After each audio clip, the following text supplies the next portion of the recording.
It was a time of great struggle. My fellow citizens, we have come now to a time of testing. A passionate, I felt as though, hey, it was worth getting arrested for. emotional battle where the color of your skin That was a city in black and white.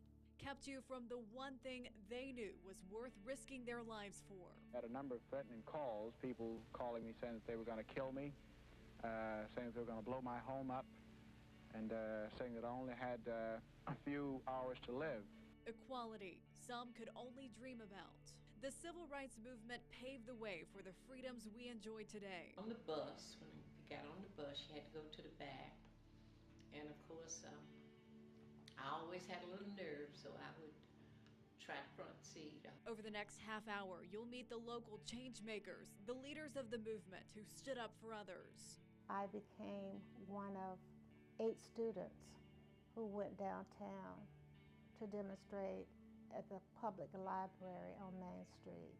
And in a one-on-one exclusive, hear from one of the most courageous fighters of them all, a freedom rider who would not back down. The choice was to do what you had to do to end segregation or to tolerate it further. Plus, is the movement over? We're still not comfortable that things are okay. A look at how much further there is to go in this special edition of 7 on Your Side Up Front. Students from all different races and backgrounds walk this same path on the Furman University campus every day. It's something just 50 years ago wasn't possible. Tonight, we'll take a look back at that struggle.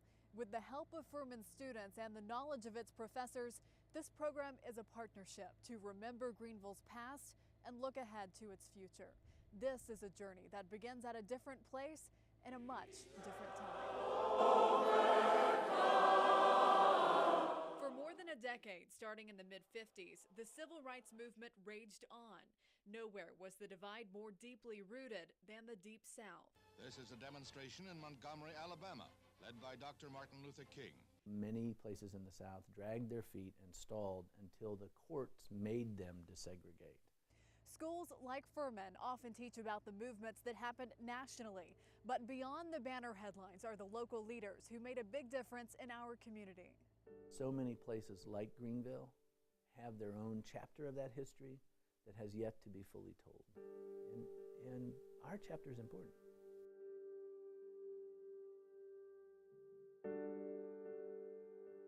That chapter begins around 1959. That year, baseball great Jackie Robinson came to Greenville. As the first African-American to play Major League Baseball, Robinson was active with the NAACP. While at the Greenville downtown airport, he was threatened with arrest after refusing to leave the white waiting room. It was just the spark the upstate needed. The first public action that had any real notice in the media was the march on January 1st, 1960 to the airport from Springfield Baptist. Hundreds marched that day. And I participated in that first march that took place on the downtown municipal airport. It was a cold, cold day. We would just take the liberty again to sit at a place that we knew that was supposed to be off limits. A few months later, a group of students was arrested at the all-white Greenville Public Library on North Main Street.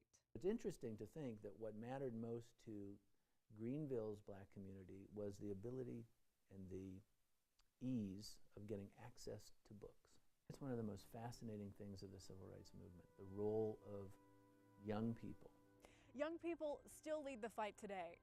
Throughout our program, you'll see conversations between local civil rights leaders and Furman students and professors. This oral history is a way of documenting how far we've come and teaching us valuable lessons for the future.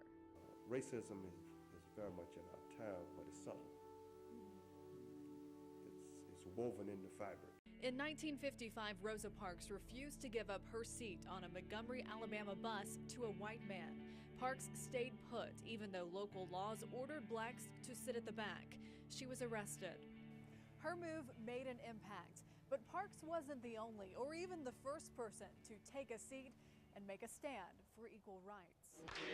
Well, I took a little trip on a Greyhound bus. We'll leave you tonight with some thoughts from students, professors, and change makers on where we now stand as a nation and how much further there is to go for true equality. Thanks for joining us. We continue to struggle with questions like affirmative action and fair hiring. We continue to struggle with questions of what constitutes permissible discrimination. You may not see signs that say, oh, you know, coloreds and whites only or things like that, but I do still feel like we have a very far way to go as far as like race relations and equality. There's still people who, I don't know, who believe that one race is superior to another. I think we need to start regarding all the people of the world as full-fledged human beings and understanding that their lives are important